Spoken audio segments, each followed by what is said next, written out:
Do you like change? Are you scared of the unknown? Do you wonder what's around the corner? Well, if so, join me and my good friend Dave Munnings, agility superstar, trainer of 6 agility champions and multiple accolades and awards, to discuss change. Recently, Dave has launched his new project, Nexus, a series of shows which are going to take a slightly different twist on agility, which is one that I've been down myself in obedience via BCOS, the British Competitive Obedience Society, and we got together to discuss change, the concept of change, and understanding things that are slightly different.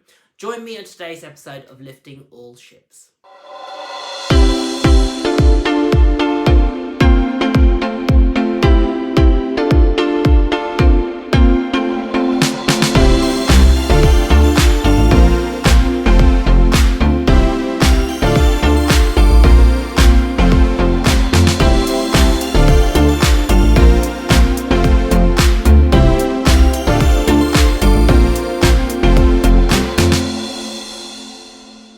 So I've managed to corner my really good friend Dave Munnings, and I gave him that shining introduction to tell you, one, he's an incredibly successful agility competitor, and I don't say this very often, but Dave is not a bad dog trainer as well, and has a fantastic relationship with these dogs. So it's always great to talk to him. But we're going to actually take a little bit of a divert from talking about dog training and talking about one of his passion projects that he's working on with his team of married men and women.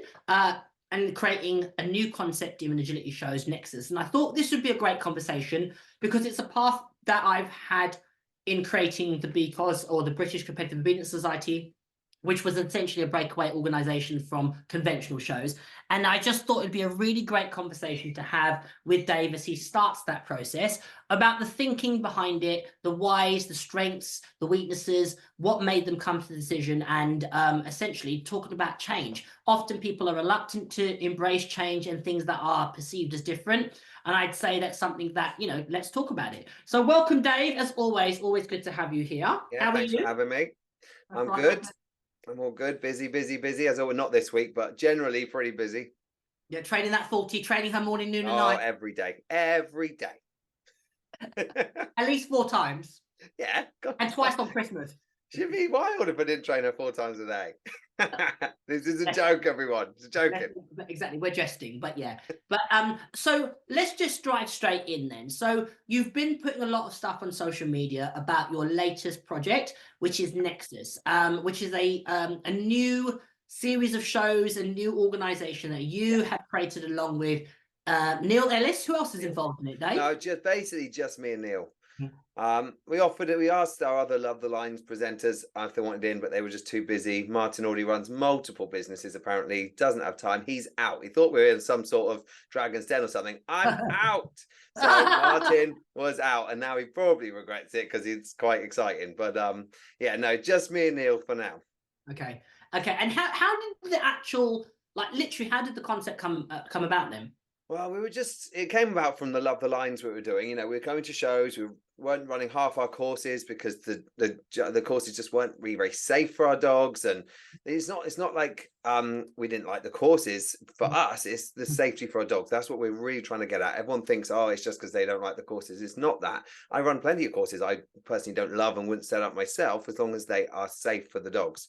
So we were coming back from shows, and Dan was like, you know what, let's do something for free to start with the Love the Lines, to try and teach people, because judges education at the moment in the Kennel Club is quite it's not very big. It's one weekend, so they're not learning a lot about course design. It's more about like the rules and how to judge.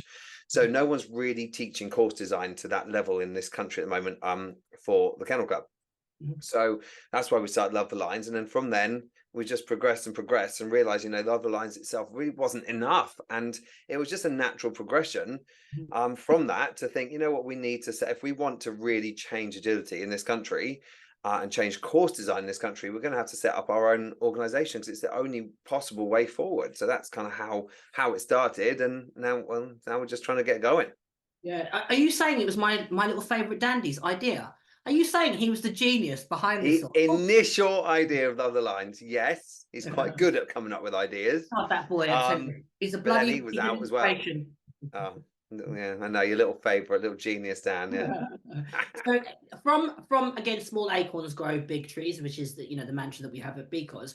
But it's interesting. So just those people that aren't familiar with agility and what Dave is talking about. So one of the criticisms that can be made of agility courses is that the path of travel the dog has to take can be unsafe based on how big or the angle the dog has to jump over a particular jump or approach a piece of the equipment, the contact equipment. So that would be the dog walk, the seesaw, and the A-frame.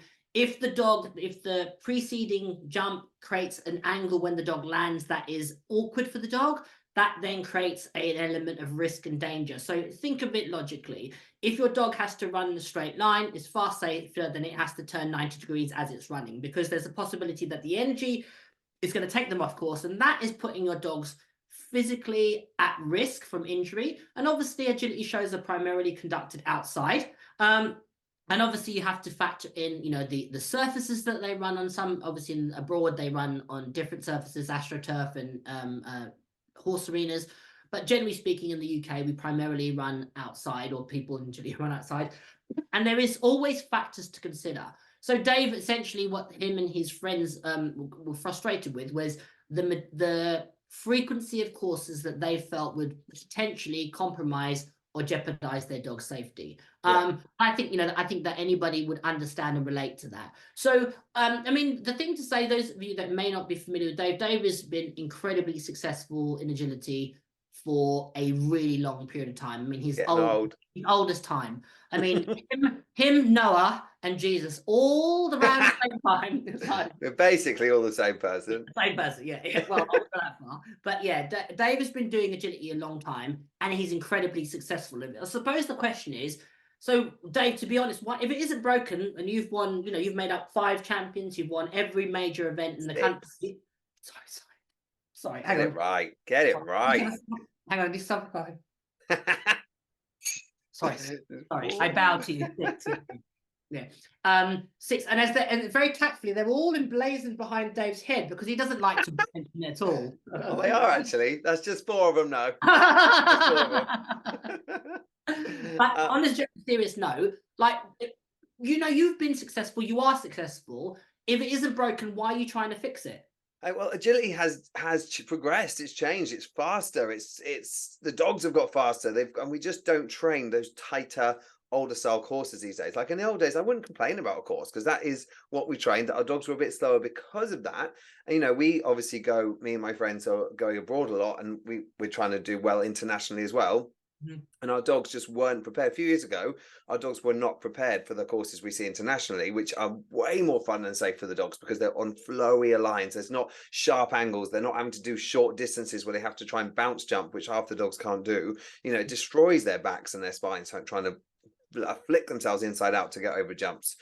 And we were going international, and our dogs, because they weren't preparing over courses here, apart from what we were training them, they just weren't ready for it. Whereas nowadays, because we are seeing more shows, more the international style shows like Iconics and stuff, with those flowier courses, it's not about speed, it's not about a racetrack, it's just nice flowing lines. There's all sorts of different style courses that don't need you to be Linford Blim and Christie. That shows my age. That's Usain Bolt. Let's go. Usain Bolt to get around these courses. You just have the flowier lines. And so we started doing that. And then last year we had amazing results internationally because our dogs are seeing those courses more at the bigger shows. Plus we're training that style of course more. Whereas before they were just training shorter, tighter distances, and our dogs weren't opening up and pushing like they are now. So yes, it was, and some people would still say it's not broken, and that they've probably got maybe slightly steadier dogs, or they teach their dogs more tighter, smaller courses, but that's just not how me and my friends want to see agility progressing, because it isn't as safe for the dogs. It's not good for them physically. And that's how we see it. And I am, as an osteopath as well, I'm a trained osteopath.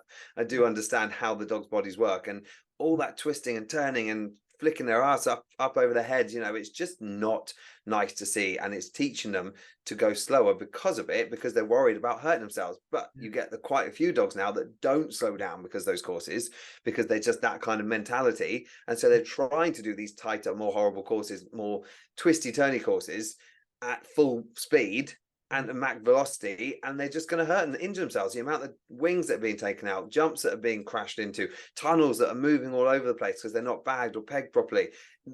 Things have got better, but not quick enough for what we want to see. So that's why we're bringing in Nexus, because we can bring in all the best rules from all over the world. And hopefully put them all together in one organization, because not many organizations are run by competitors. Wow. Most of them are run by their kennel clubs, people that are not actually in agility so much. Not all of them, I'm sure, but as competitors, Neil's a world-class judge. I've been competing internationally for so long now. I think we've got a lot of good knowledge behind us to really make this organization one of the best in the world one day. Yeah, I mean, it's so exciting to so excited.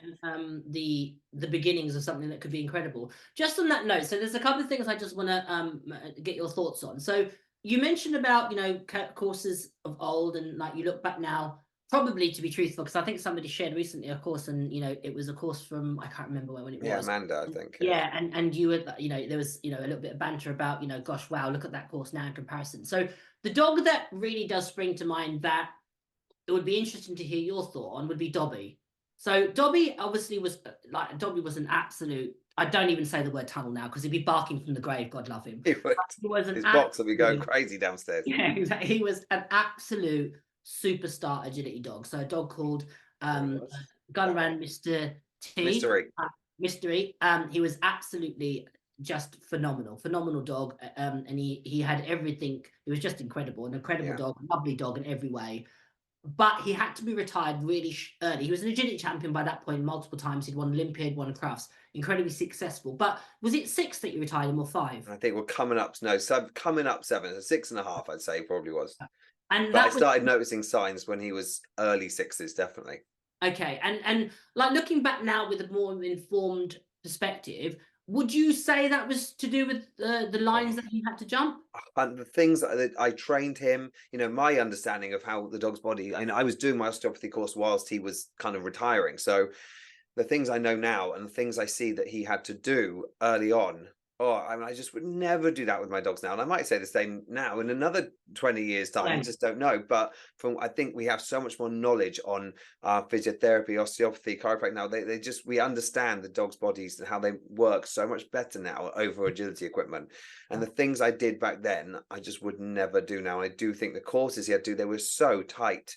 I mean, the way he had to move his body. And I think loads of dogs, especially older dogs, did have disc issues, back issues. We see it again and again. Just a lot of people weren't diagnosing them. But if you watch dogs back then jumping at like 2 and then jumping at 6, there's huge differences. Whereas now, I actually think dogs are definitely going longer before they're having to retire or change their jump style, because I see that then they're just, because the flowing courses, they're not having to turn and twist themselves inside out. Dobby was particularly flexible, which probably doesn't help when he had to do all those turns as well. So and he was crazy, so he did everything at 1,000,000 miles an hour. He's as fast if not faster than the dogs I have now. He did everything super quick. If he'd had the courses he has now, as well as the understanding of running contacts and everything else about all that compression and stopping, agility has changed so much from when I trained him. If he had those courses now, I truly believe he wouldn't have had to retire so young. Yeah, and that's why it really fascinates me that somebody that has been as successful as what you have, and you obviously made up dogs post Dobby. It wasn't like that was you're harping back to the good old days when you, inverted commas, work, because you're still successful now and you're still current.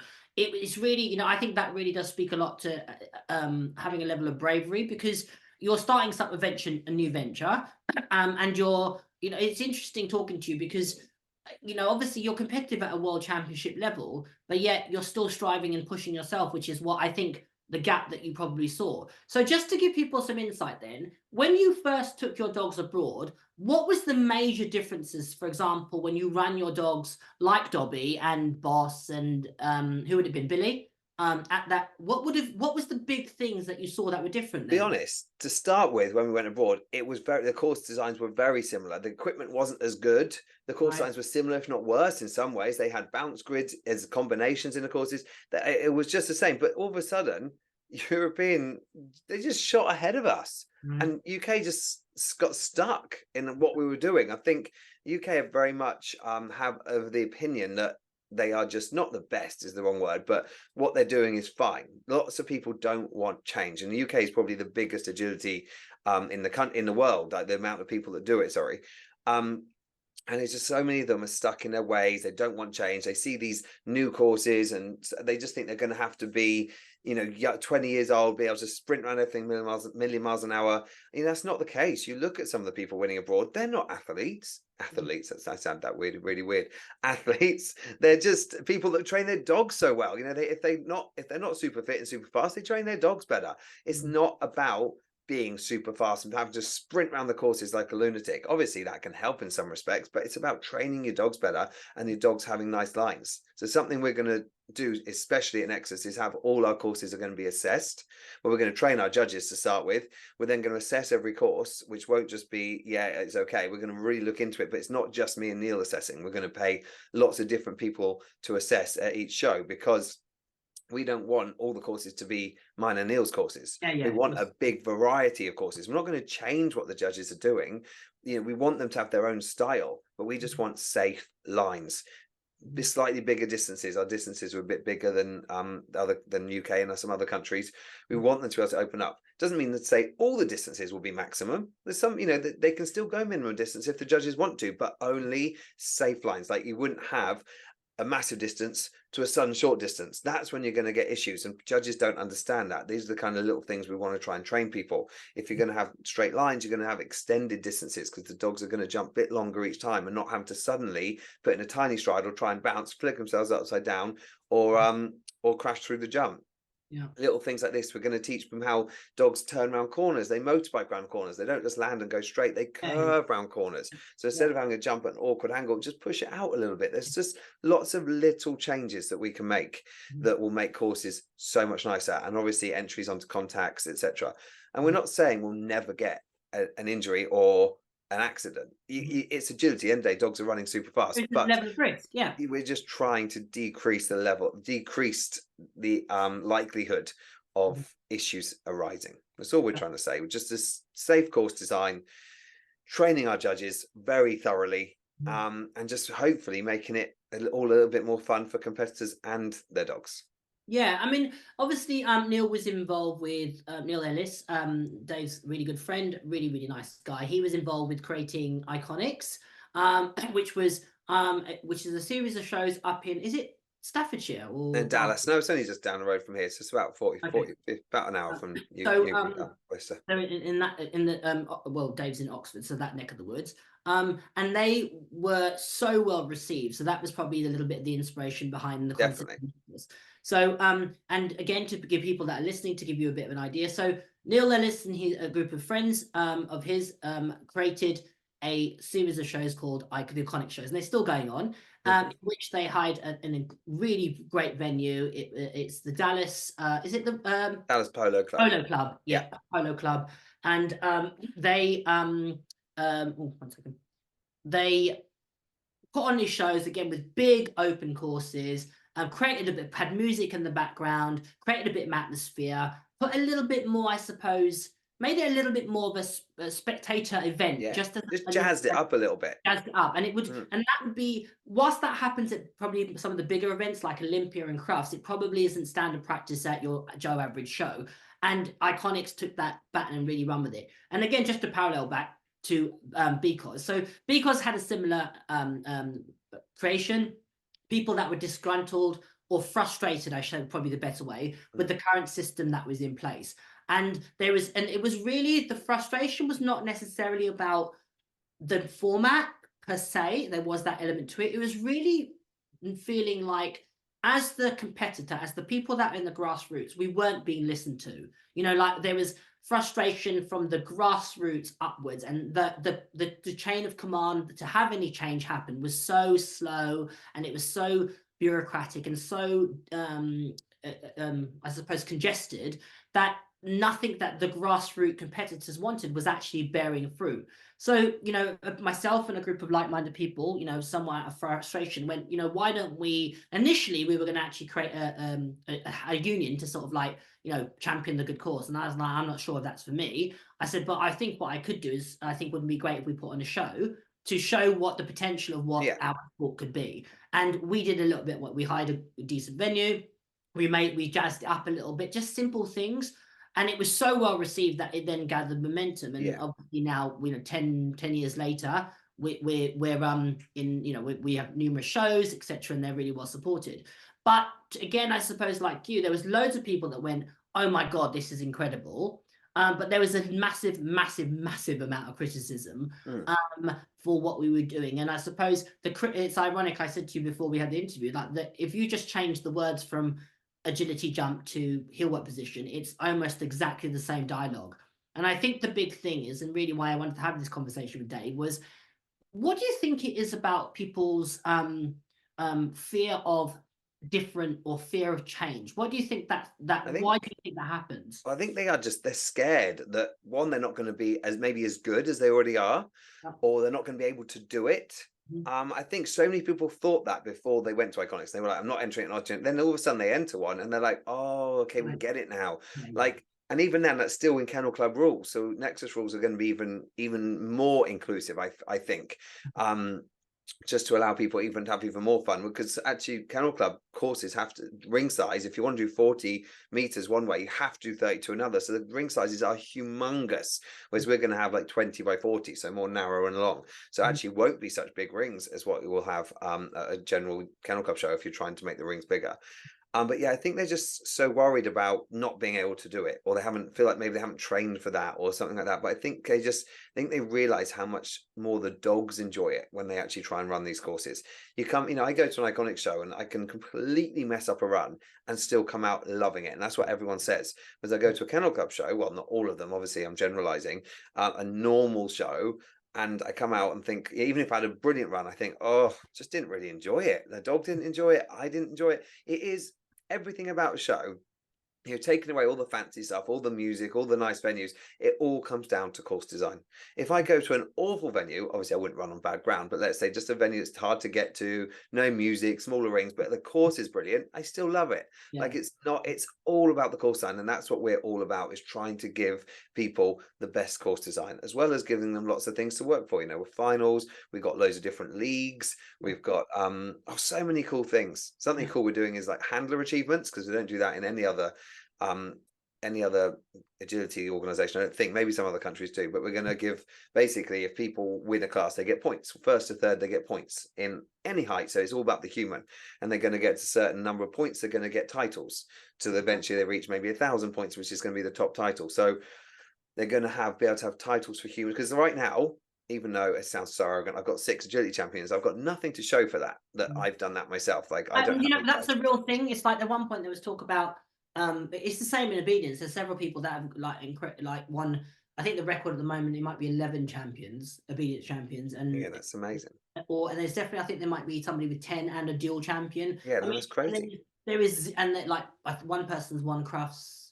I think Dot Watson, she might have won it 6 times, and that's amazing. And I bet she's got nothing to show for it.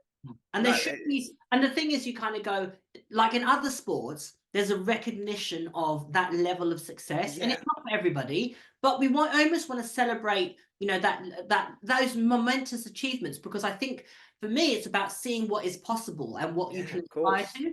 But it's really interesting. There's a couple of things that I just want to, again, the parallels are like literally, it's like the same. One is people's reluctance and I think fear of change, and I think that stems from the fear. One is the fear of the unknown. Yeah, definitely. Believing that they're not going to be able to fit in, or they're not going to be able to do it, and that creates a level of apprehension, anxiety. And the big thing, which is absolutely what happened at BCOS, is people that were really, really anti, at some point they come around, they went, oh, do you know what? I'm going to give it a punt. I'm going to enter. And every single person has fed back. Like, they absolutely, what an amazing time they had. They loved they would come again, and they've waxed lyrical about it. And it's, again, I suppose the thing that I would say is, for those of people that are reluctant to, or are resistant to change, whether it be Nexus or BCOS, is just try it. You only have to try it. And if you don't like it, no hard feelings, you know, continue on your path, but just be open to the possibility. And, you know, the difference, I suppose, with BCOS is the irony is we implemented things at the time when we first started BCOS, which was considered really, really controversial. Really? Like we allowed people to reward their dog in the ring and to take food in and all this sort of stuff. And ironically, later the Kennel Club have just revised our rules and essentially taken some of the things that we did. And you kind of go, it makes all the you know, we got a massive amount of criticism, and we got a lot of, like, you know, really, really quite personal stuff was because of people were they took it out on us as the individual as opposed to our intention behind it. People like so what would they you know. say? I suppose, yeah. So what is the attention for Nexus then? Why bother? I mean, you've got enough going on. You've got loads of dogs. I want to see. It's all for me. It's for the dog's welfare. It really is. Obviously, I know I can run these shows myself and actually run my dogs, but I'm going to be busy. I'm going to be stressed. So, you know, it's not going to be for me exactly. It's for everyone else to enjoy. You know, amount of people we train, me and all my friends, probably like the top agility trainers in the country, my group of friends, and we train these people over these amazing courses, and they all love them. They, you know, if they come, and I sometimes set up a more UK style thing, because they've got to do it as well to be able to get around the courses. And they all whinge and moan. They're like, "What's this? What's this?" I said, "Well, I've set it up more because this is the style you need to be able to do to get around the courses." And I don't like it, but you've got to be able to do it. But they all whinge and moan. And these are people that aren't top athletes and super speedy. They don't want that style of course. When they're training on the style of courses that we want to see at shows, they're loving it. And you know, these are just people doing it for a hobby. They're not like top world-class competitors. They just want to enjoy it, and they enjoy that style of course so much more than when I set up a more traditional, let's call it a traditional style. And that's because they see how much more their dogs enjoy it and how much more their dogs are loving it, and just the lines they're running are so smooth and fast and enjoyable. And I really think that so on that, okay, let me pick you up on the point then, because Dave, again, I'm going to play devil's advocate and ask you some provocative questions, because these are the things that probably people are going to criticize Nexus for. Certainly they criticize BCOS for. You are the devil. Yeah, exactly. Yeah, absolutely. Different probably subject matter, but these were the criticisms. So one, I'm going to, again, playing devil's advocate. I'm somebody, you've mentioned it several times, that your close group of friends, all brilliant dog trainers, fantastically successful, you know, young, athletic, wear their lycra, they're Solomon trainers, they can run like not so all that athletic. Exactly, yeah. But, why would I need to support an organization that's basically going to see you guys be even more successful because you can have these flowing courses with your super fast dogs, and I'm going to be left further and further and further behind? But it's not about supporting it. It's about coming along and enjoying it. You will enjoy it so much more. The welfare of your dogs. Just think about that for starters. Just come along, have a go, just see if you like it. Like, it won't be for everybody. We're trying to make it for everyone, but not everyone's going to like it. Same as not everyone likes Kennel Club. But I think once people realize what we're trying to do and trying to achieve, they'll realize that there's so much more they can do as well. We haven't got a full-on win progression either, so there are other ways to win up with podium places and other things as well, so you don't have to win everything to go up the levels. We've got so many leagues coming up. We've got like a clear round league, so people that get the most clear rounds in a year are going to get prizes. We've got a win league for the people that are going to win. We've got ABCs. We've got OAPs, so the OADs for the older dogs. They can go down in height. We have got an OAPs as well league, so people a little bit older, they're going to be able to. There's so many ways to win because we are going to be able to track results. Which Kennel Clubs just don't do. We're going to be able to see how people are doing throughout the year and give them prizes and give them awards for doing well throughout the year. And it's not just about people that are winning everything. It's going to be about people that are just doing well and just getting clear rounds and getting places and just enjoying their dogs, as well as thinking about more the for the dog's welfare, being able to go down heights and stuff. When they get old enough, they're going to be able to drop heights and still enjoy their dogs and still be part of the OAD league, old age dogs league. There's so many positives to coming. It's not just about winning and seeing the top people just winning all the time. You know, those people are probably going to win whatever organization they go to because they're just such good dog trainers. But I think our organization will give other people chances to do well and be recognized without having to win everything. And that's you know what, that's the thing that definitely jumps out at Nexus that you guys have done, and certainly at BCOS, what we did a similar thing, and that we recognized that you know, winning, and obviously there's a pattern in any sport. You have people that, you know, obviously they're very experienced in the sport. You know, if you were to bring out, you know, you've obviously got 40 coming out at some point, you've got the experience, you know how to handle courses, you've trained lots of dogs. So you're going to have a distinct advantage over the person who's just got their first dog. You know, it might be a super fast dog. You're going to have, so it's probably inevitable. You're going to put her in a grade 2, and she's probably, you know, she goes clear. The law of averages says she's probably going to do well and probably win it. So your ability to succeed in agility is probably going to be stronger and higher than somebody who's just starting out. And what we recognize is that gives you a sort of an unfair advantage, so to speak. And what we did is exactly what you did, is we went, you can progress on points. So if you come second to that person, if you have a couple of seconds, that means you can move up. So it meant that, you know, at some point, obviously, when you're talking about, say, titles or like, for example, we have a best in show, the equivalent of a best in show, and we have our champions of that particular level, that you need to win. So that just gives those people something to push themselves to. And at the end of the day, remember, dogs are dogs. You know, like, you can have the best trained dog, it's got to have a pole, and that's it. It doesn't matter how far it is. So that's the exciting thing about agility. There's always that little bit, you need that little bit of luck as well. Oh, definitely. Yeah. We also got, like, you know, our level 1 is so basic for people, for the dogs. It's no weaves. I think no, I can't remember what else we said. I think no seesaw as well. No weaves, no seesaw. So it's, the jumping class is just going to be jumps and tunnels. You can progress from level 1 just on clear rounds. We just want to be our dogs to be able to get in there for their first few shows and just have a load of fun, you know, and they can train in the ring. I know Agility for All, they can already do that, which is great. You know, lots of people used to go to that before, because they could take their toys in and train, you know, but say I'm doing a training run. You know, we want people to be able to just enjoy their dogs all the time. And we've got different progression system, only 4 levels, overnight progression, so you don't have to wait however many weeks, 21 days or however many it is. We're wasting shows going to shows they've already won up. What's the point of going to this show? Because I'm just going to go in and train around it, and not even be able to train around this course, but just run this course for nothing. You can progress quickly. It's just very different. We've, like I said, all the rules that we love from all the other organizations that we've looked at, we've tried to bring all together. Plus, we're going to keep changing and updating and making it better and better all the time, because we won't be, you know, we can just change things within like 6 months of something. You know, we can change things quickly. So if something's not working, you know, because it is a new organization, we're going to have bugs and stuff. If things aren't working, we can change it. We can make it better. We're going to listen to our competitors. That's hugely important to us. We're going to give the people what they want.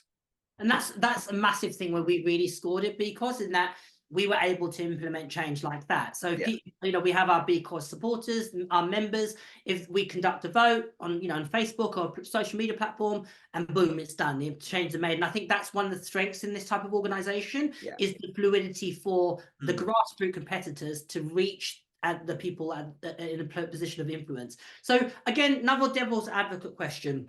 You're hugely successful, Dave Munnings. You know, you know, you've got your online business, you're doing really well for yourself. Why should I be, as a consumer, why should I be lining your pocket even further with my hard-earned money? Why would I? It's a business. Why would I want to do that? I think it is a business, absolutely. Of course it is.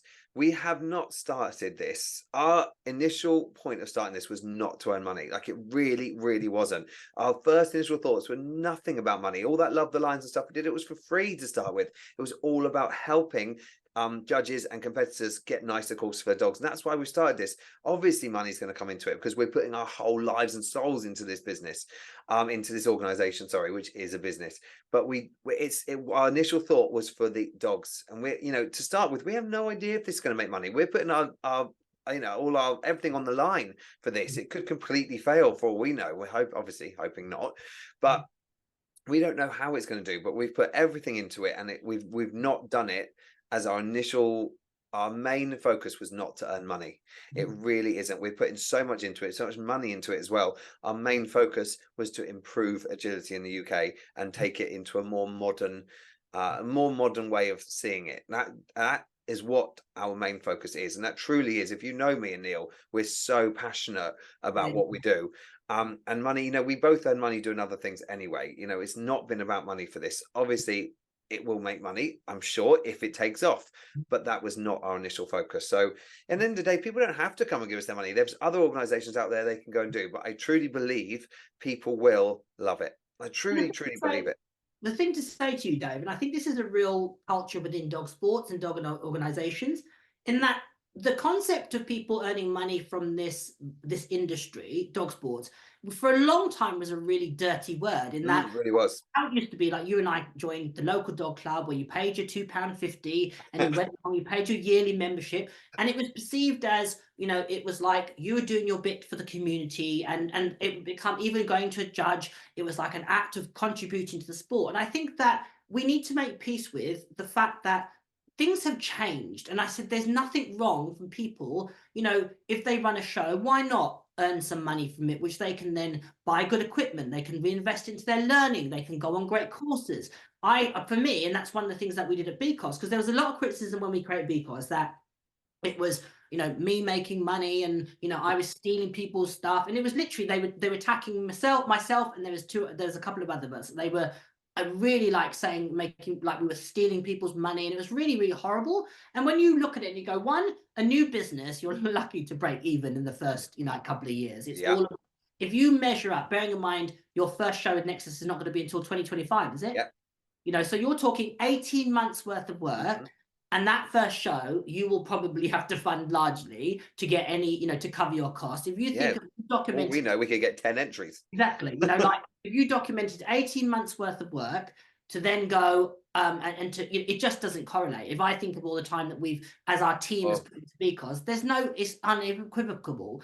And the other thing to say is, those shows that have run BCOS shows and they have made money of it, all power to them. Why not? Because for me, again, it's about reinforcement. If they're making money and they're going to be able to fund their training group or their training organization. So, for example, in theory, I approach you and I say, Dave, I want to run a Nexus show.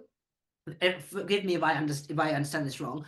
I'm going to make a level of money from running a Nexus show, and you obviously, I'd pay Nexus their fee. So it means then I, as an organization, I can then buy some equipment for my next Nexus show, or I can pay to go on a brilliant training weekend, or whatever the case may be.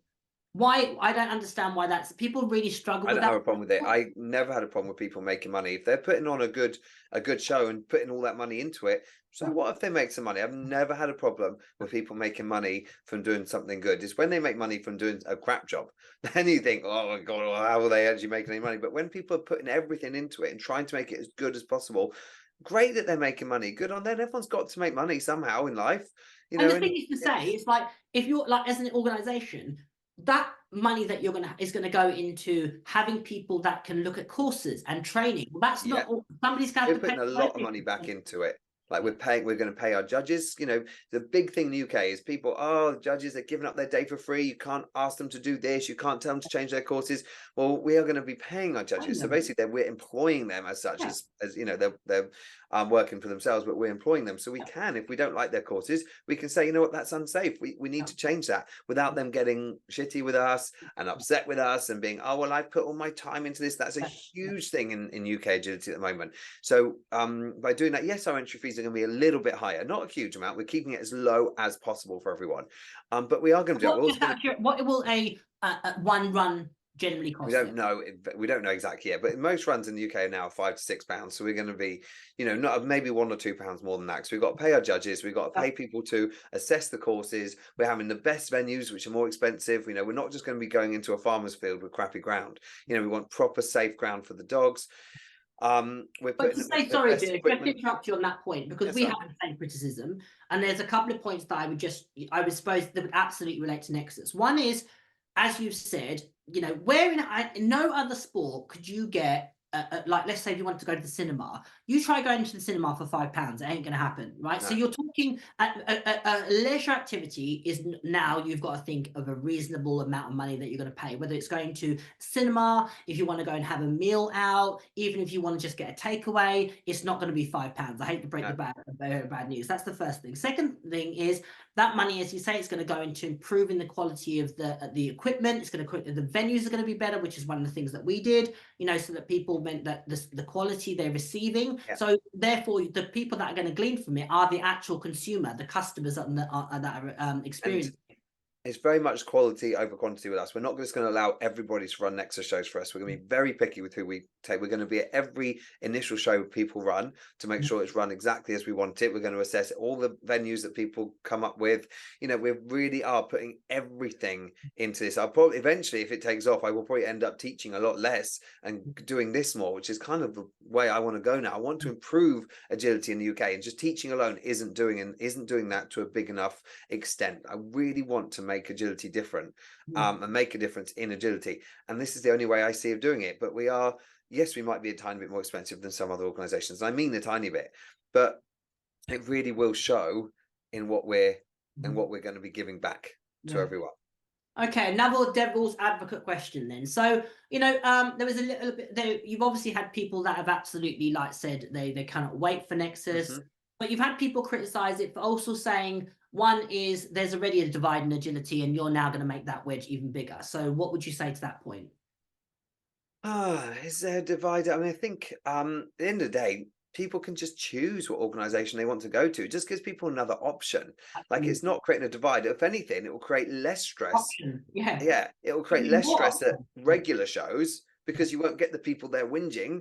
They'll be going to different shows. So then, you know, there's people that love what Kennel Club shows are offering at the moment, which isn't bad. It's just a different style. Then they can continue going there without people going there whinging about this and whinging about that. So hopefully I'll actually create a better atmosphere at each event. You know, and to be honest, Dave, the truth of it is you're going to still probably do both. Yeah, I will. I'm not going to give up Kennel Club shows. Absolutely, you're going to still try and qualify that. So one of the big criticisms that we got at BCOS was you're going to create a divide, and ultimately that wasn't what happened. We've had people that have been BCOS stalwarts that have gone on to win crafts and qualified, like Jack Russell qualified for the championship, and she said that BCOS was an integral part of that for the way in which she could reward her dog in the environment and so forth. Yeah. But there's so many examples, and what people quickly realize is actually you can do both. You can do Nexus and you can do a Kennel Club show. I think it's people understanding. In actual fact, I would say the two things. I think they will complement each other. I think they're going to complement each other, you know, and I think that's hugely advantageous. Big thing for us is we cannot compete against Olympia and Crufts finals. We can't, unless, you know, that would be so hard for us to do. Everyone wants to get to Crufts. It's like the pinnacle, even though they still get similar style courses, because Crufts and Olympia are very much spectator sports. They're not for the competitor, they're for the spectators, to big up the Kennel Club, to bring more people in. That's the whole point of those. Yes, they're fun because they're in front of a crowd, but it's not agility as we would see it when we go to World Championships, European Open, stuff like that. It's very much slightly easier courses. Size rings are different. Obviously Olympia is just not like nothing else, because huge equipment, huge space. Olympia is really a horse show that has a dog event. And Crufts is primarily a breed show that happens to have some dog sports in it. It's very much public. It's about the public. Yeah, it's about showing them what it's all about. Stuff. There's loads of It's primarily, probably, you know, it's largely a showcase for the Kennel Club of all things. It's where if you go to the Agility World Championships or the EOs, they are solely focused on agility as a dog. Same as the IGP championships, it's solely focused on IGP. So it's everybody there is there for that express purpose. People still want to go to Cross Olympics. They are fun, and there's nothing wrong with them being spectator events. They're such good fun, and everyone loves them. And I still want to qualify for those, but it's not what I call true agility, and that's what we're all about. Is having, same as the World Champs and the European Opens, we're having true, hopefully first class agility. But is it true agility, or the fact that as a sport, like even in the time that you've done it, and obviously you've been successful for several decades, like the difference in the tiny spectrum that I've done it, I'm like, Jesus wept. Like in the 10 years, I suppose I've done it or dabbled in it, and I wouldn't even say I do it seriously. I've played with it. I'm like, Jesus wept. The trajectory, like the equipment alone, Dave. Yeah. If you don't even take all fans, just the equipment, you're like, it's like everything's a different. Changed. Yeah, everything has changed over my 30 years. It's insane, the changes that have happened, and a lot of them have been great. Some things the Kennel Club done have been brilliant for dogs, but it's just a slow progression. Where I think all of a sudden now, especially after lockdown, after COVID and everything just went crazy. Like, just different style of everything. I don't really know why it happened, but it was already going that way, and all of a sudden it just shot up. And Kennel Club, well, UK in general, got a little bit left behind. and it's just different. There is a divide. I'm not saying that the older style is bad. I think it's not particularly safe for a lot of dogs, but some people love it, and that's great. They want to do that, and they I can would say, continue to do that. I mean, Because as I said, another option. sorry, interrupting you. Sorry. You know, I only dabble in it. I play around it, agility. I don't do it to the same degree, but I've always been aware of agility as a sport because obviously having been in dog training in this world, and I think the big thing that you guys have over us in terms of obedience and a lot of other dog sports is you have the whole world have a piece of the pie. So obedience in the UK is very much, it's only done in the UK and in Holland. New Zealand do a version of, but we would never compete against those countries. Really? Okay. UK obedience is very unique to the UK. Okay. Whereas obviously you have FCI obedience, which is a different format, and that's done in Europe primarily. But the difference with agility is everybody's has the same, the structure might, but the same game. For example, you all play the same game, and I think that's massively really kicked everybody's butt to go. It doesn't matter whether you want to stay in your lane because somebody in Czechoslovakia or the Hebrides is doing something that is basically at the world level stage. They're dancing all over you and beating you. So it's forced the fact that you need to change. And to be fair, you know, again, coming on to another devil's advocate point, you know, if you look back at the history, I'd say the first person or the first organization that had the fruition to break away was UKI or UKA as it was, run by Greg. And he had the I suppose, what would you call it, the gumption, the courage to go, I'm going to do something different. It was great. And what would so obviously, you know, there is that comparison being drawn between UKA's journey in agility and now Nexus 20 years later. What would you say, what would you say to that point? I think back then UK weren't what he did back then was take all the rules he didn't like, which what we've done, and change them. And some great rules. A lot of our rules are very similar. Our biggest difference right now, and I'm not sure what the new guys are doing with Agility for All, but I see they're trying to get some bigger name judges in and some more experienced judges in, which is great. But our biggest difference is going to be how we train our judges and our course designs. That is going to be the biggest difference to everything we do. Because lots of other, like we said, we've taken the best rules that we like and put them into. We're not saying we've reinvented it. We're not saying we've made these rules up. We've taken all the rules we like and just chucked them all into one. Brilliant. Which is, to me, there's a compliment in that to recognize actually, like, for example, America, we love that version. Finland, we love that. UK, that's brilliant. And we put a melting pot and we created what could potentially be the perfect storm. Even the other day, like Kaina was over from Norway. She was judging and training, and she said a couple of things. We're like, oh my God, we want to do that. We're going to put that in our rules. So I said, write that down, Neil. We're going to put that in next time we have a meeting. Like little things all the time we're hearing that other countries do that we don't even know about. And we're like, actually, I love that idea. Why don't we just do that? You know, we're trying to just make it for everyone. But yes, there is lots of things that are going to be the same as UKA, and they did great. But 20 years ago, again, they just, I think, well, Greg got out of it, but I feel like they got a bit stuck and they didn't progress with the course designs and stuff. They had great rules, but I didn't always see, I didn't go to a UK and think the course designs were that much different. And that's where everything's changed, is course design. And I think, you know, that's the evolution of the sport, to be fair. That take, you know, UK out the conversation. Like you said, after COVID, obviously people really, really embraced, and maybe it was they had lots of time to scroll the internet, of course, all over the globe. Who knows? Well, social media changed so much in agility. I think that definitely. I mean, if you look back, you know, when UK, there was no social media. You couldn't just look at what so and so is in the other side of the world training their dog, and I think that definitely puts a spin in it. And I know I always said this about BCOS. If somebody came along tomorrow and went, "We've got a better version of BCOS," I would be absolutely applauding them, because I go, "Isn't?" And you know, because it's a backhanded compliment to say, what you started, you know, it created a ripple. The thing I think that sometimes can be lost is when you create the ripple, you don't always get to dictate where that ripple will go. That's of course not.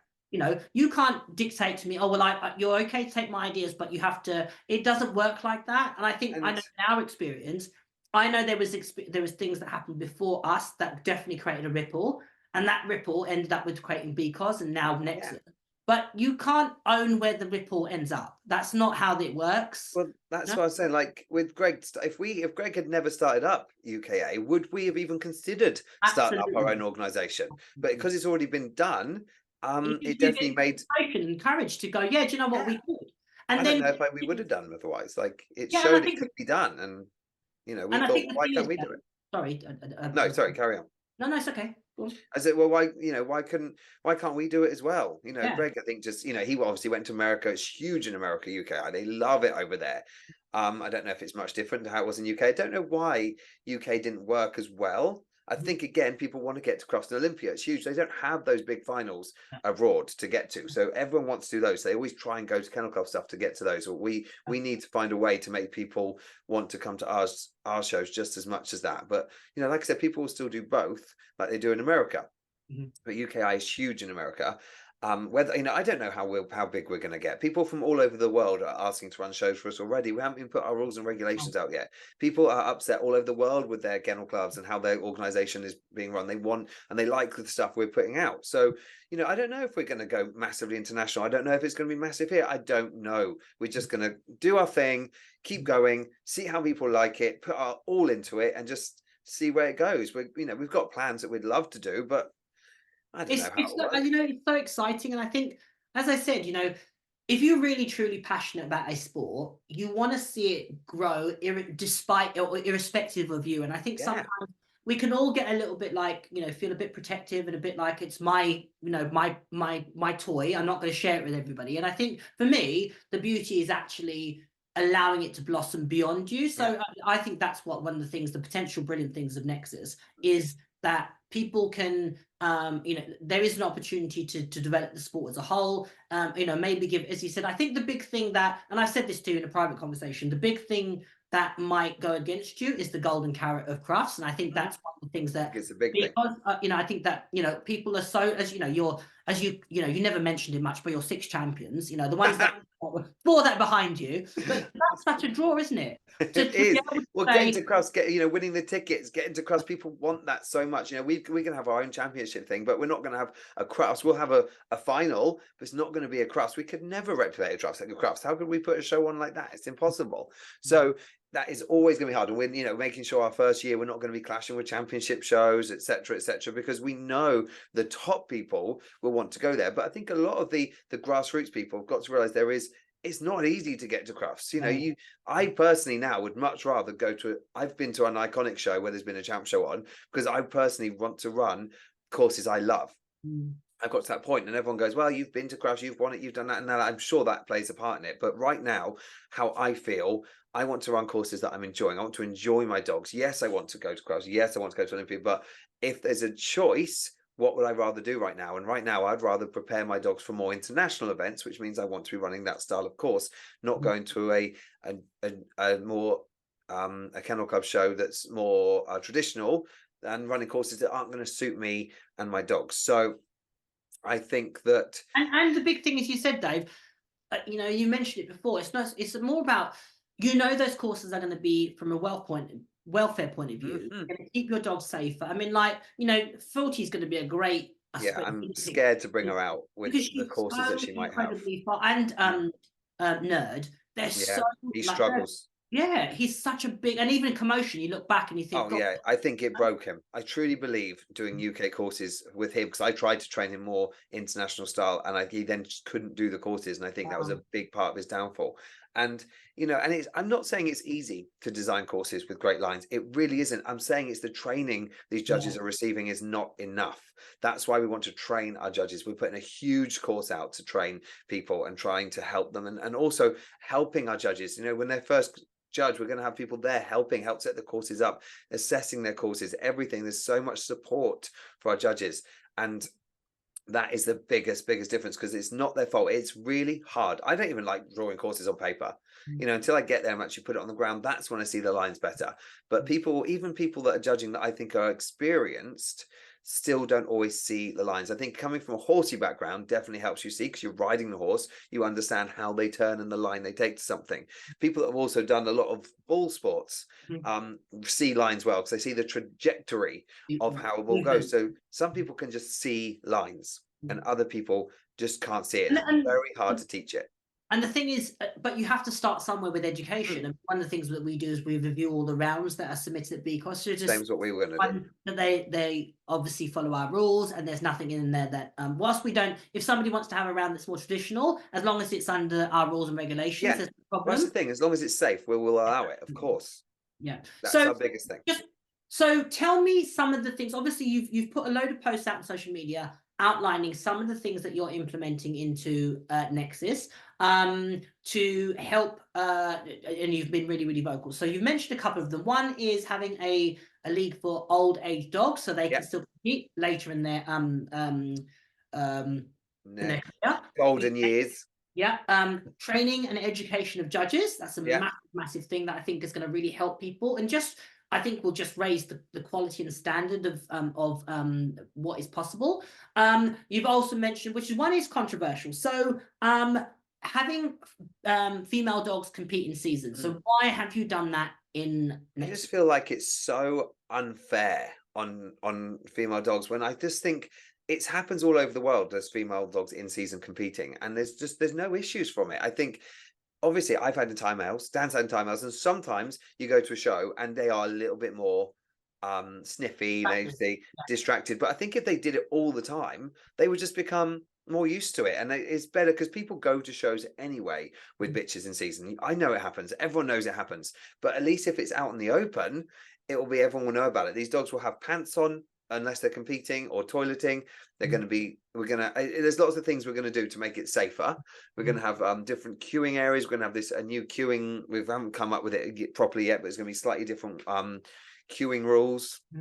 And they're going to have sit on a mat, obviously. So yes, there might be the odd dog that's distracted, but I do think it's trainable. I think lots of people worry about that maybe they're not a good enough trainer to help out, and some dogs are more highly sexed than others, of course, same as humans. But not mentioning any names, but it will be harder for some. But I do think it's not fair for those odd dogs that will struggle. It's not fair on all those bitches that can't come and compete when they're in season. You miss out on so much. Yeah, so there's a couple of points to just add on that. One is, it is common practice in FCI competitions. So in FCI competitions, which is the European governing body, in IGP, in agility, you can compete with your dog if it's in season, or female dog if it's in season, and it becomes custom practice. I think again, it's just normal belief systems that we have in this country where if it's in season, it has to be, and it has to be restricted, or it could influence my dog. And the bottom line is, it's all down to training and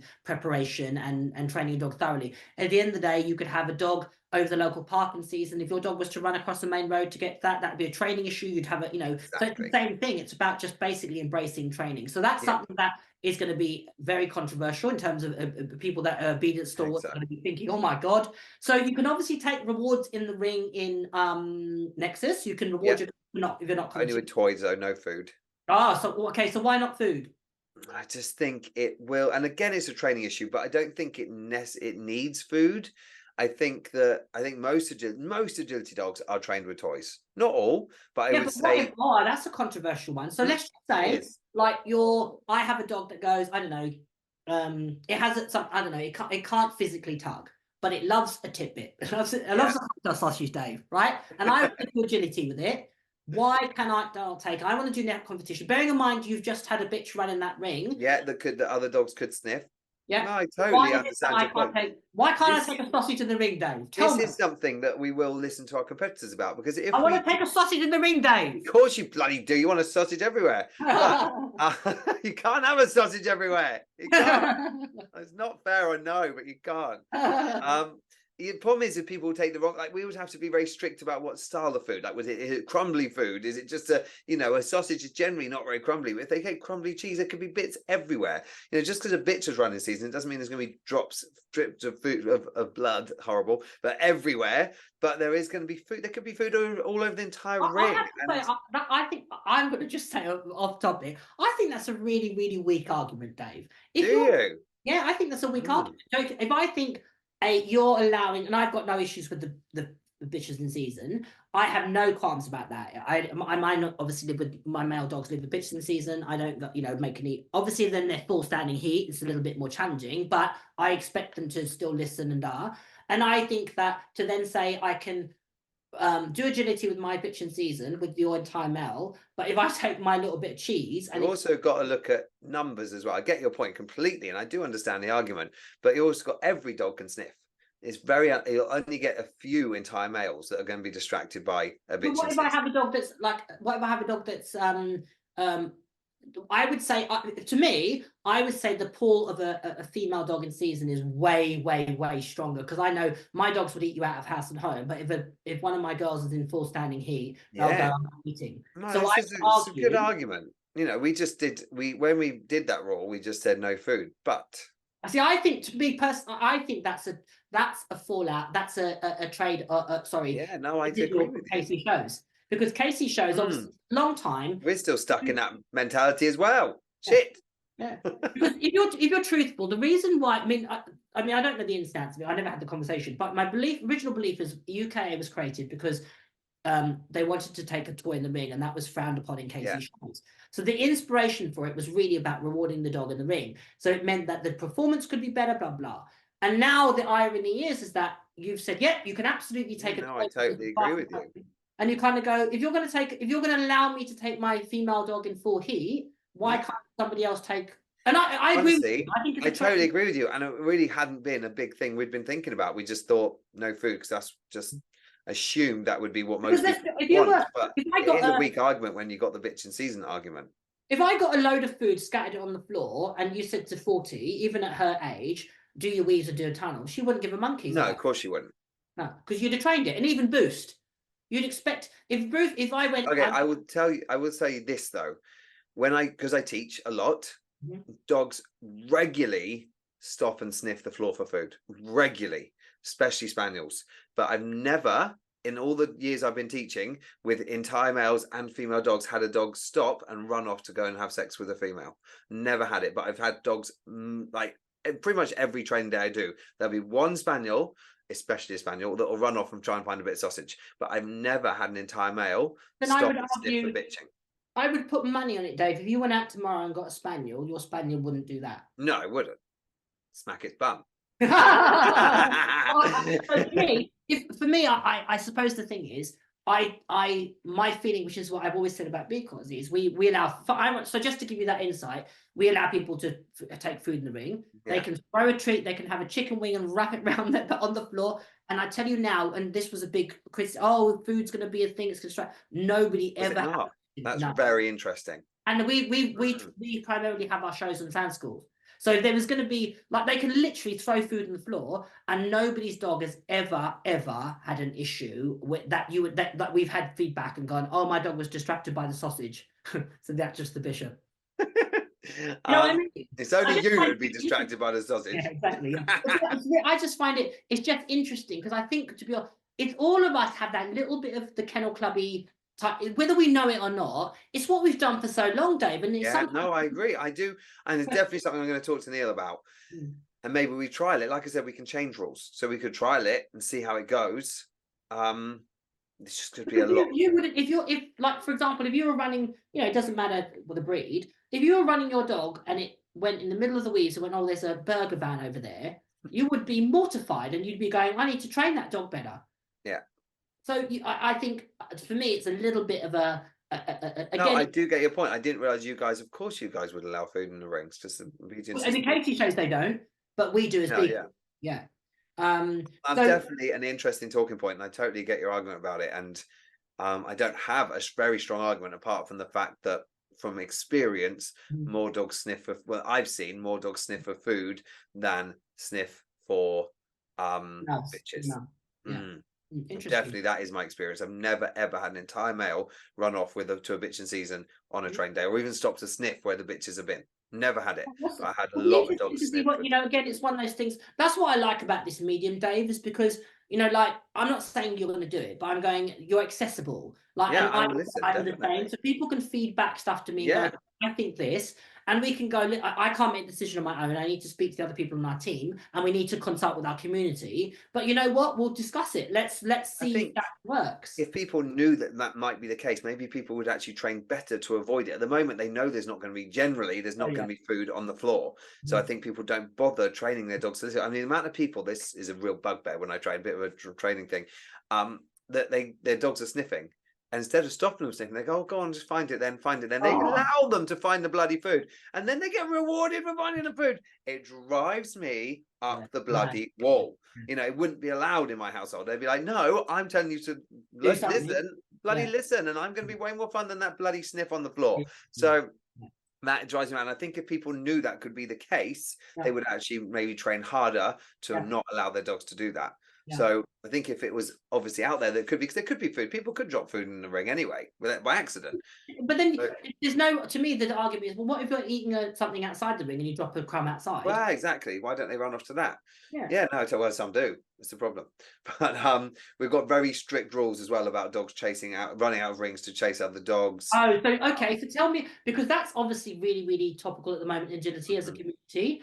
There is that again. This is probably again outside looking in. I would say the few agility shows that I've been to, you know, generally speaking, in comparison to you, there is an acceptance and almost people are numb to the fact that dogs can be really over-aroused and borderline out of control. Yeah. It seems to be the culture of the sport. So what, and obviously there's been a couple of instances, one that was made again on social media, very, very, you know, discussed and etc. about a dog biting a judge. And then obviously that provoked a lot of discussion as it did, whether that's right or wrong, because I don't know the ins and outs of it, but that was definitely something that's been bubbling around. So what are Nexus doing to get ahead of that point, that potential issue? What we wanted to do, but we're not doing, was have a obedience test before people came to shows, but it's just too much. It'll put too many people off, because a lot of people in the UK don't have particularly obedience dogs because they don't have to go to an agility show. So we want that, but we're not doing that. We decided not to, not now anyway. But what we've got very strong disciplinary action. Like instantly, if a dog runs out of ring to chase another dog, it's a 6-month ban straight away, and they have to be tested before they're allowed to come back in. We have to see, and we will do a test to allow them back in, because I hate it, because it's not fair on the other dogs. It's not fair. So if Susan got chased, she would, the amount of work I put into that dog, she wouldn't go in the ring again for months. She'd be terrified, and it's so unfair on the dogs. To be fair, I mean, even Boss, he would have been. Oh my god! Well, and Boosty would kill it. Like I'd have to fucking wrestle Boosty. And Ditto would have probably reacted back. Yeah, she would, absolutely. And it's not fair that dog then has to have a correction for biting another dog that comes into the ring to chase them. It's totally unacceptable. If your dogs cannot stay with you, they should not be at an agility show. It's just that simple. And because I think that probably the obedience test beforehand was probably again inspired by FCI. So in FCI again, I think, and don't some quote, countries they have to do it. they have to do a BH test, which is a preliminary test. Like Germany has to do it. A few countries like that, and they have such well-behaved dogs. Really? Because they're not allowed to. They wouldn't be allowed to go through. It's interesting, and also the Germans, considering they have that entity in their test, they probably are the best in the world at the the moment. So it makes you question, doesn't it? Really, you know. Is there a link to how well trained their dogs are? Not last year. UK were the best last year. EO juniors and world champs. They're not the best anymore. We beat them last year. Last. Finally. Might have been a one-off, but at least we did. But you know what? It does make you, like, I think culturally, the Germans, I mean, even when you teach over there, they are so meticulous with the way in which they behave. Like, they think nothing of taking, like, you know, their IGP dog or their top sports dog into a like a dinner out in the evening, and the dog just nonchalantly. Oh, their dogs are so well mannered, like crazy. They're a bit strict, is not the right word. They're definitely more. They're clear. They're very clear on their rules. Like we're in the UK, people are very much a bit lax. We let our dogs get away with a lot of things, and you know I'm the same as well. My dogs are nowhere near as well behaved as German dogs. They're very much. Do this, I've told you to do that. You know, I'm not saying they're harsh on their dogs, but they're strict. They're very black and white with their dogs. Do this, you get this. And I think that is a very important thing. But we're definitely going to be stricter on things like that happening. You know, if a dog runs out the ring to go see the burger van, you know, we're not going to be. That's, you know, we'll tell them not to let it happen. But it's chasing of the other dogs. You know, lots of people said, "Are you fencing your rings?" Well, no, because they shouldn't be doing it. And even a fence ring, a dog, if it wants to get out, it'll get out. It's an agility dog. It'll either crash through it or jump over it. So, we're very strict about things like that. Obviously, any dog aggression, to other dogs, to people. It's not, you know, we're very strict about dogs in gardens. You know, charging at fences when people aren't in drives me mad. Put your dogs away. I hate stuff like that.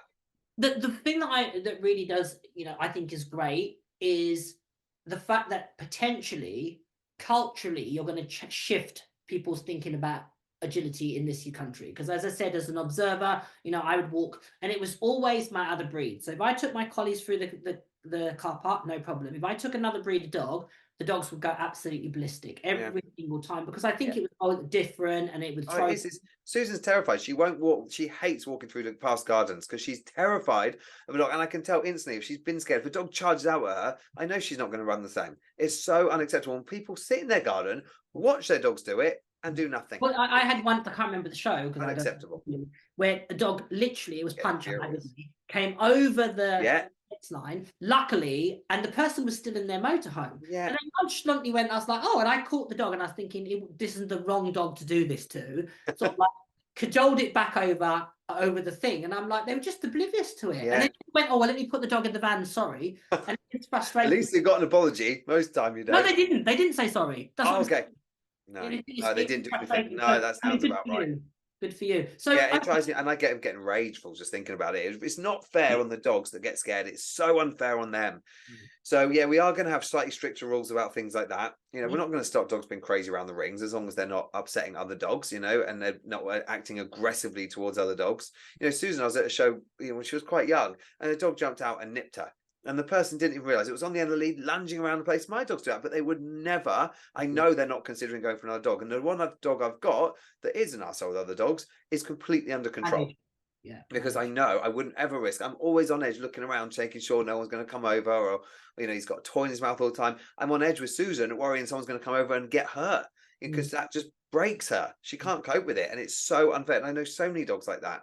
So yeah, we're pretty strict about. We're going to be pretty strict about those kind of rules, definitely. So what other things that so obviously you've outlined, and if you're interested in finding out more about Nexus, just go to their webpage, Nexus. Which will be up and running soon. We're actually releasing the poster very soon with our release date, which is in February. And if not, just check out Dave's page, QME. There's stacks of information about Nexus. But on a sort of a final note, so I'm getting into agility. I'm thinking about coming to an agility show. Obviously I'm thinking about doing KC shows, but why bother coming to Nexus? Why would I bother? Here's your chance. Be a salesman, Dave. You'll enjoy it more. You'll love it. You'll love it. Well, especially if it's a birth dog, because the courses are going to be so much cooler, and it's probably going to be the stuff you've actually been training, not stuff that you're not seeing. Obviously, it all depends what clubs you're going to, etc., etc. But if you're doing online training with people like me and my friends, if you're training with any of us, it's going to be the courses you're actually being trained over, and it's going to be so much better for the dogs. You'll welfare the dogs, not just physically but mentally as well. There's just so many positives, plus all the leagues we're doing, plus the points you can get, the handler recognition, the level ones for the beginners, having easier courses that are less physically stressful on their bodies. You'll just love it. The prizes you get, you've got cool prizes. Oh, so much. It's just a slightly different version of agility, and I think everyone's going to enjoy it more once they realize what we're trying to achieve.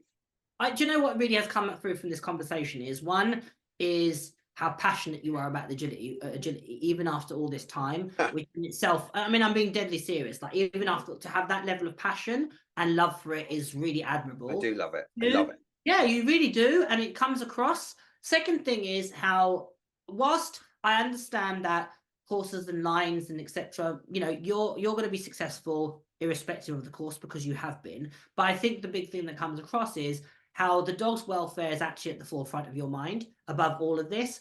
And even though that might mean that, you know, some dogs are going to be faster than others, the main thing is you're going to take the dog home in the same physical condition that it hopefully that's what we're trying to aim for, as safe as possible, all the safest equipment, the safest courses, the safest venues.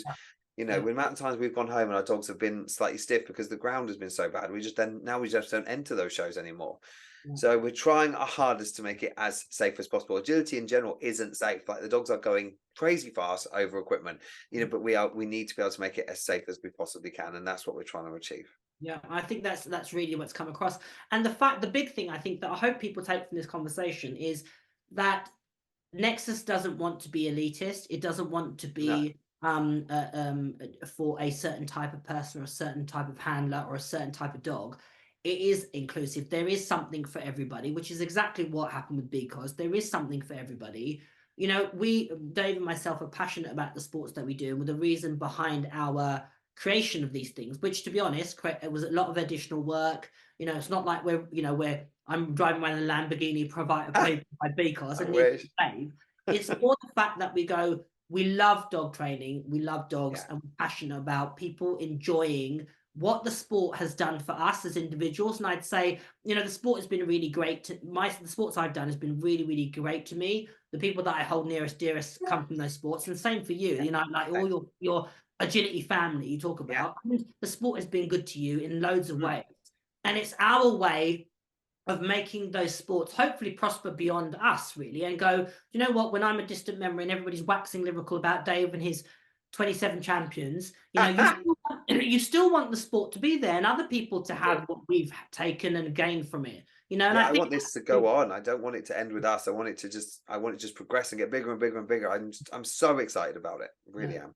No, look, it's been great as always talking to you. Hopefully people enjoy this conversation. It really, as I said, it was when Dave was talking about Nexus, when I was at his house, and we were talking about the parallels between BCOS and Nexus, and some of the pros and some of the cons and some of the criticisms and some of the praise. There were so many parallels, and I suppose I wanted to have this conversation with Dave to sort of share that sometimes when you're starting something different, there is always resistance. But I suppose trust the process and be, you know, tuned with the intention behind it, which I think Dave's shown.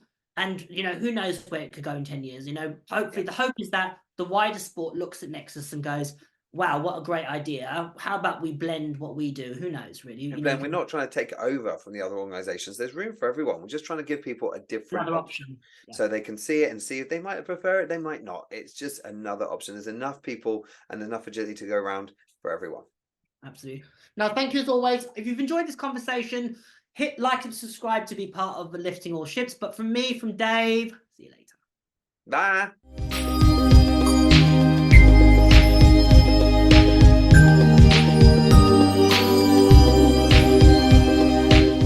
I hope you enjoyed my conversation with Dave, in which we discussed change and embracing things that are slightly different. If you want to find more out about Nexus or BCOS, just reach out to myself or Dave in respect to those shows. And if you like this podcast, make sure you hit like and subscribe to never miss another episode again. From me, from Dave, take care and enjoy your dogs.